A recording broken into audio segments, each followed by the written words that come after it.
Kevin Matthews stopped by the show to tell me how he's changing the financial narrative for his family. So I'll start with why I'm doing it. So it was 2010, long ago. It was a decade and some change now.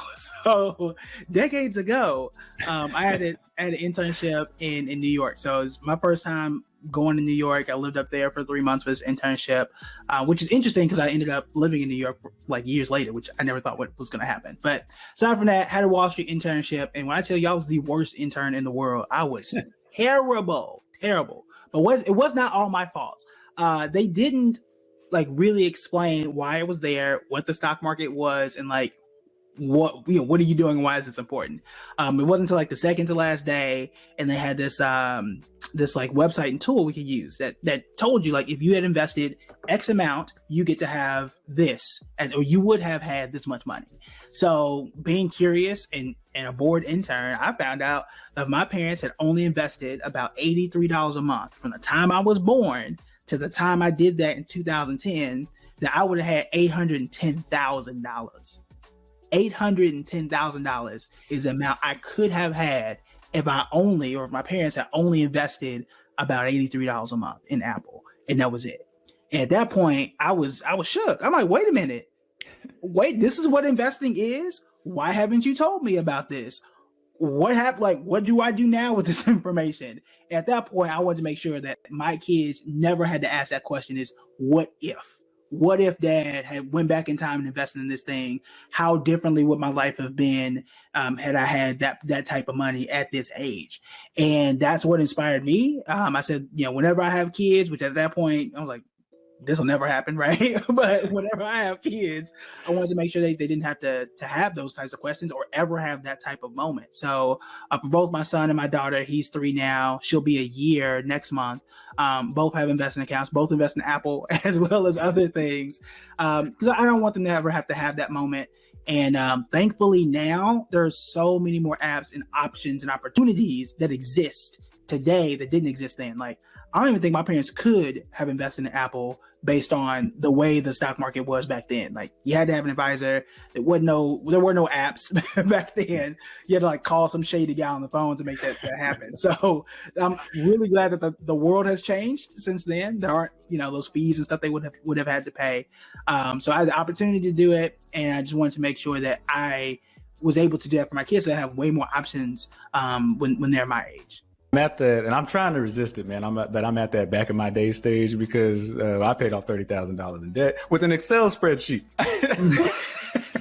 That's all it was. I went to bankrate.com. I printed out a PDF. Print it. I think I had to go to Kinko's, you know what I'm saying? And I put together my own Excel spreadsheet. So the kids are like, I don't know, I can't figure it out. I'm like, get it out. Yeah, I'm sorry, I got a little animated there. I feel some type of way about it. And then the other was, I never knew.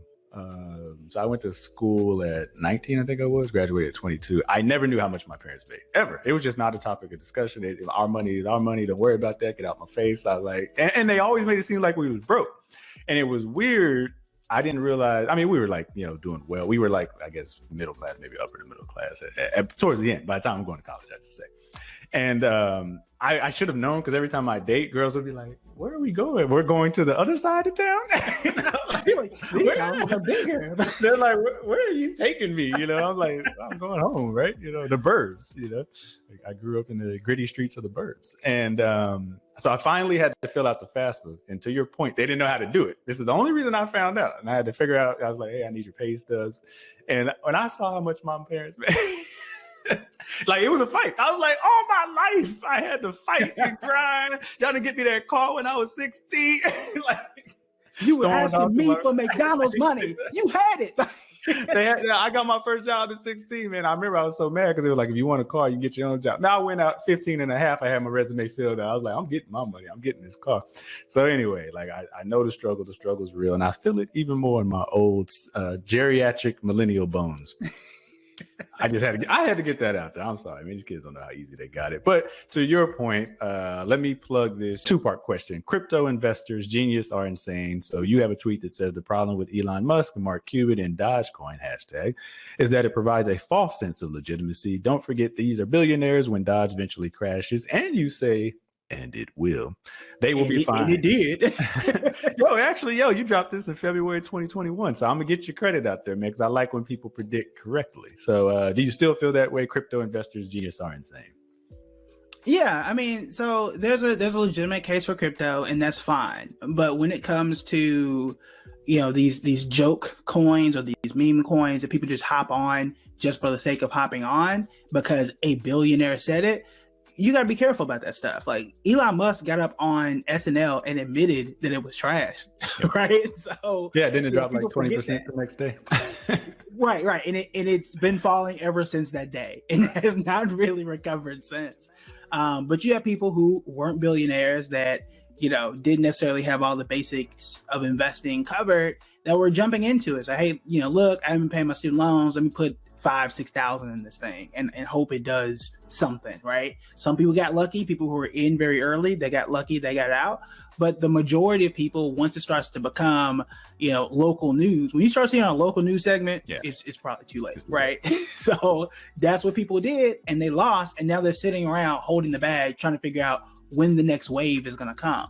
And it may not, but you got to be real careful about that stuff. And for me, it's always interesting when you see people jump into stuff like that, but don't jump into like the basics. So I'll never forget, I had a barber in New York City, and I guess I shouldn't throw his name out there, but he was investing in Bitcoin. It's like 2017 when it first shot up and immediately crashed, like right after that, right? And he was like, I've never done anything like this. I'm in this Bitcoin thing. You into Bitcoin? I'm like, you realize I'm a financial advisor. I work up the street. Like, I'm like, you can do some, right? You can do some, but like, have you ever thought about investing in like, I don't know, McDonald's or Target?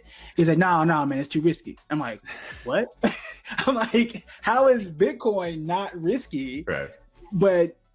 Or how is McDonald's and like stuff and understand? How's the stock market too risky, but like Bitcoin not? And it's just like, you got to make sure that your risk, your like how you react to risk and how you react to losing matches your invested type. So if you ain't scared, fine, right? But if you want to be cautious and you want to be successful and consistent, those two things do go together, then you got to, spread your wealth out and be very measured about what you decide to do. Meme stocks, genius, are insane. Your quote here is invest more into, I don't know which company this says, it's MSFT. And then you say, or them say, what do you think about AMC? And you say, y'all leave me alone about AMC. So what do you think about meme stock, genius, or insane? Yeah. So MSFT is Microsoft. That's a ticker symbol. So you type in MSFT to almost anything, and usually Microsoft will come up. Okay. AMC, for those, we all know AMC theaters, right? But I'm not a fan of meme stocks. Not because they just, I don't know how to really describe it. Because now I'm getting mad. I know the feeling. Right. So no, I'm not a fan of meme stocks, and primarily it's because it suckers people into backwards thinking about something. So usually a company rises in value because there's something the company deserves to go up, right? For example, think of an airline. Pandemic is phasing out. Hopefully more people are traveling. The stock goes up. It deserves to go up. Makes sense, right? That's logical. Yes. More people shopping at Target, the price of Target stock goes up.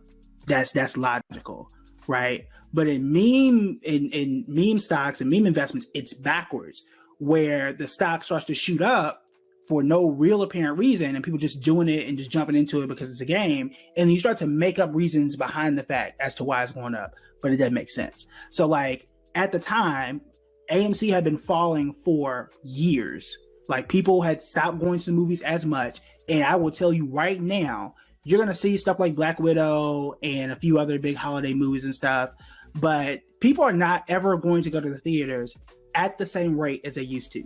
That will never happen again. Period. Why? Because I got Disney Plus. Why would I want to go step on sticky floors and pay $50 popcorn when I can watch in the comfort of my house as many times as I want for one price? You may not ever catch me until the next Avengers. You're not going to catch me in the theater. Yep. So you're always going to lose, whether it's 10% of people, 5%, whatever it is. You're not going to ever see that. However, the stock was up like 1,000%. That don't make sense. Make sense, right? GameStop. People aren't going into buying physical games anymore. The new PlayStation, the new Xbox, they have digital editions where you never go in and trade in a disc anymore. It does not make sense for GameStop to take off in price because they don't make the games. You can't trade in a digital game. What are you here for? Like, it's the next Blockbuster, because that's exactly what happened to Blockbuster. Yeah. So meme stocks is backwards. So people are making up reasons as to why it should go up, and then they have to sit here and convince you to invest in it, which is weird. Nobody ever came to me and said, hey, you should really invest in Apple. Like, you should put all your money in Apple. Nobody ever told me that. But when it comes to AMC, they come after you and they will like force you and bully you and tell you why you should invest in something that when you really take a look at it, it don't make no sense. You can really find me a lot on YouTube and a platform called Public. It's an app for investors, so you can find me there too. If you go to the website, you'll see all my courses and information. I do want to tell y'all about the Investors Toolkit 2.0. It is my most fun class because I take people who have never invested before or have very little experience and take them through my entire investing process. And I think that's the big thing. Like, a lot of financial podcasts and investing courses talk about having goals, right? Goals are cool, but processes are better. And how do you get to that goal is the most important thing. When you focus on the process, the profit comes easily. So I'll walk you through my 7-step investing process, the process I used for my millionaire clients and obviously my most successful students as well. So I would encourage you to check it out. We do monthly investing calls for our students as well. So it's an added level of support.